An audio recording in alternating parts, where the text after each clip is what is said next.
बिस्मिल्लाहिर्रहमानिर्रहीम। ख़वातीन व हज़रात, अस्सलाम वालेकुम। सर्दी के मौसम में वो मरीज़ जो दमे में मुब्तला हैं, उनमें दमे के दौरे ज़्यादा पड़ने लगते हैं।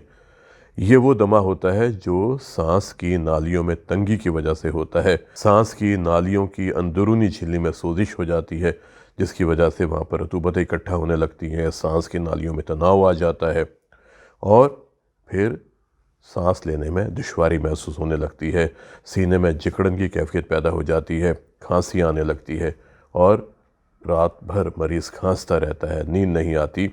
कुछ लोगों में दिन के वक्त भी ऐसी कैफियत हो सकती है, लेकिन जैसे ही दर्जे हरारत कम होने लगता है, स्पेशली रात के पिछले पहर, दमे का अटैक ज़्यादा होने लगता है।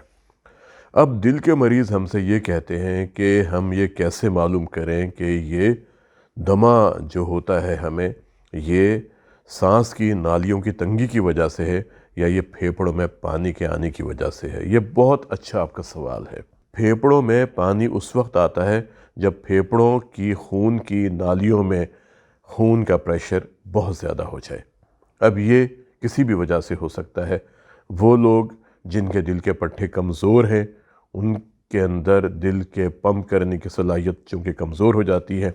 इन मरीज़ों में चूँकि दिल पूरी ताकत के साथ खून को आगे नहीं फेंकता और फेफड़ों की नालियों में खून का ये दबाव जब एक ख़ास हद से तजावुज़ कर जाता है तो फिर फेफड़ों के अंदर पानी आने लगता है। वो लोग जिनको बहुत शदीद हार्ट अटैक हुआ है, उनमें भी बाज़ औक़ात फेफड़ों के अंदर पानी आ सकता है। वो लोग जिनका ब्लड प्रेशर कंट्रोल में नहीं रहता, उनमें भी फेफड़ों के अंदर पानी आ सकता है। वो लोग जिनके दिल के पट्टे बहुत मोटे हो जाते हैं, सख्त हो जाते हैं, उनमें भी फेफड़ों में पानी आने के इम्कानात बहुत ज़्यादा होते हैं। अगर गुर्दे सही तौर पे काम ना करें, गुर्दों से प्रोटीन का इखराज ज़्यादा होने लगे, जिस्म में प्रोटीन की कमी की वजह से जिस्म पे सूजन आ सकती है और इसी सूजन की वजह से पूरे जिस्म में एक सैलाबी कैफियत पैदा हो सकती है और फेफड़ों में पानी आ सकता है। अगर जिगर सिकुड़ जाए तो बाज़ औक़ात जिस्म में प्रोटीन की कमी की वजह से भी जिस्म में सूजन आ सकती है और फेफड़ों के अंदर पानी आ सकता है। तो ये एक लंबी लिस्ट है, लेकिन हमने ये देखना है कि दमे की कैफियत जो पैदा हुई है, ये फेफड़ों की नालियों की तंगी की वजह से है या फेफड़ों में पानी आने की वजह से। एक बात जहन में रखें, फेफड़ों की नालियों की तंगी की वजह से जो दमा होता है, जिसे हम ब्रोंकियल अस्थमा कहते हैं, उसकी अपनी वजूहात होती हैं।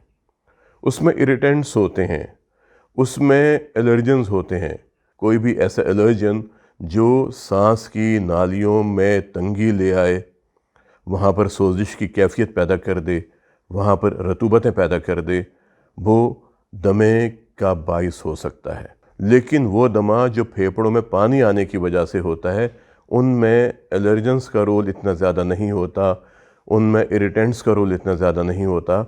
उनमें एक तो वजह दिल की होती है, जैसे मैंने आपको पहले बताया कि दिल के पट्टों की कमज़ोरी हो सकती है, हार्ट अटैक हो सकता है, दिल के पट्टे मोटे हो सकते हैं, हाई ब्लड प्रेशर हो सकता है, या दूसरी वजूहात जिनमें जिस्म के अंदर प्रोटीन की कमी हो सकती है, क्योंकि प्रोटीन ही होती है जो खून की नालियों में पानी को मेंटेन करके रखती है, पानी का प्रेशर मेंटेन करके रखती है। अगर खून में प्रोटीन की कमी हो जाए तो ये खून की नालियों में प्रेशर को मेंटेन नहीं कर सकेंगी और इसकी वजह से खून का पानी खून की नालियों से निकल के जिस्म के हिस्सों में जाने लगेगा। हम क्लिनिकली ये कैसे मालूम करेंगे कि ये अलामात फेफड़ों की नालियों में तंगी की वजह से है या ये फेफड़ों में पानी आने की वजह से है, क्योंकि दोनों का इलाज मुख्तलिफ है। सांस की नालियों की तंगी की वजह से जो दमा होता है, उसमें मरीज़ आम तौर पर बताते हैं कि जब वो सिगरेट पीते हैं या परफ्यूम लगाते हैं या उनके घर में कोई पेट है, कोई पालतू जानवर है, जब उसके पास जाते हैं, कोई ख़ास परिंदा है जब उसके पास जाते हैं, या अगर बंद कमरों में हो तो उनका सांस घुटने लगता है और उनको खांसी शुरू हो जाती है, उनको सीने में दबाव महसूस होता है और उसके बाद फिर उनका सांस ख़राब होता है। लेकिन वो मरीज़ जिनके फेफड़ों में पानी आता है दिल के पट्टों की कमज़ोरी की वजह से, دل کے پٹھوں کے موٹے ہونے کی وجہ سے، ہائی بلڈ پریشر کی وجہ سے، وہ یہ کہتے ہیں کہ ہمارا سانس بہت خراب ہوتا ہے، اور سانس اتنا زیادہ خراب ہوتا ہے کہ پھر ہمیں کھانسی شروع ہو جاتی ہے۔ جب وہ لیٹتے ہیں پہلے ان کا سانس خراب ہوتا ہے، انہیں گھٹن محسوس ہوتی ہے، ان کو سینے میں بوجھ محسوس ہوتا ہے، اور پھر اس کے بعد انہیں کھانسی شروع ہو جاتی ہے اور وہ اٹھ کے بیٹھ جاتے ہیں۔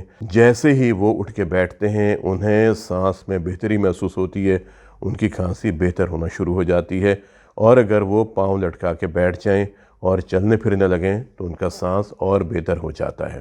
لیکن برونکیل ایسما، سانس کی نالیوں کی تنگی کی وجہ سے جو دمہ ہوتا ہے، ان میں ایسی کیفیت نہیں ہوتی۔ وہ بیٹھیں یا چلیں یا لیٹیں، ان کو کھانسی بہت زیادہ آتی ہے، ان کو بہت بے چینی ہوتی ہے، ان کا سانس رکتا ہے۔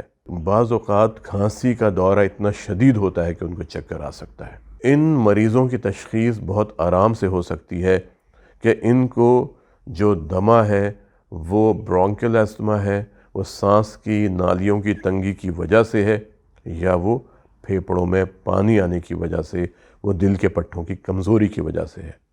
ہسٹری سب سے اہم ہوتی ہے۔ اس کے بعد مریض کا معائنہ اس سے بھی زیادہ اہم ہوتا ہے۔ پھر ہم کچھ ٹیسٹ کرتے ہیں، خون کے ٹیسٹ ہوتے ہیں، ای سی جی کی جاتی ہے، چھاتی کا ایکس رے ہوتا ہے، خون میں آکسیجن کی مقدار چیک کی جاتی ہے کہ وہ کتنی ہے، سانس کی رفتار کتنی ہے۔ مریض کی ہسٹری لینے اور مکمل طبی معائنے کے بعد اور ابتدائی ٹیسٹوں کے بعد ہمیں یہ اندازہ ہو جاتا ہے کہ یہ دمہ سانس کی نالیوں کی تنگی کی وجہ سے ہے یا یہ پھیپھڑوں میں پانی کے آنے کی وجہ سے، اور ہم علاج شروع کر دیتے ہیں۔ کچھ مریضوں میں ہم ایکو بھی کر لیتے ہیں۔ ایکو سے ہمیں بہت اندازہ ہو جاتا ہے، ہمیں یہ معلوم ہو جاتا ہے کہ دل کے پٹھوں کے سکڑنے کی صلاحیت کتنی ہے، دل کے پٹھوں میں کتنی طاقت ہے۔ تشخیص کے تمام مراحل مکمل ہونے کے ساتھ ہی علاج شروع کر دیا جاتا ہے، اور دیکھتے ہی دیکھتے مریض ٹھیک ہونا شروع ہو جاتا ہے۔ سب سے اہم بات ہے، یہ ہمارے ڈاکٹرز کی بھی ذمہ داری ہے، جو ہمارے ڈاکٹرز ایمرجنسی وارڈز میں کام کر رہے ہوتے ہیں، کہ وہ یہ لازمی معلوم کریں کہ یہ دمہ سانس کی نالیوں میں تنگی کی وجہ سے ہے یا یہ پھیپھڑوں میں پانی آنے کی وجہ سے ہے۔ صحیح تشخیص اور فوری علاج سے مریض بہت جلد بہتر ہو جاتے ہیں۔ آخر میں آپ لوگوں سے یہ بات کہنا چاہوں گا کہ اگر آپ کا سانس خراب ہوتا ہے، اگر آپ کو کھانسی آتی ہے، سانس میں سیٹی بجتی ہے، سانس لینے سے چھاتی میں درد ہوتا ہے، یا بخار کی کیفیت ہے، بلغم زیادہ پیدا ہوتا ہے، دھڑکن بہت تیز ہوتی ہے، پسینہ بہت زیادہ آتا ہے، تو کبھی بھی اس چیز کو معمولی نہ سمجھیں۔ اگر آپ کا سانس خراب ہوتا ہے اور بعد میں کھانسی آتی ہے، یا پہلے کھانسی آتی ہے اور بعد میں سانس خراب ہوتا ہے، تو یہ بات آپ اپنے ڈاکٹرز کو ضرور بتائیں، تاکہ وقت پر تشخیص ہو کے آپ کا علاج ہو سکے اور آپ کسی بھی پیچیدگی سے اپنے آپ کو بچا سکیں۔ آج کے لیے اتنا ہی، ملتے ہیں کسی اگلے پروگرام میں ایک نئے ٹاپک کے ساتھ۔ اپنا اور اپنے خاندان کے افراد کے دل کی صحت کا بہت خیال کریں اور کوشش کریں کہ زندہ رہیں ایک مضبوط، صحت مند اور توانا دل کے ساتھ۔ السلام علیکم۔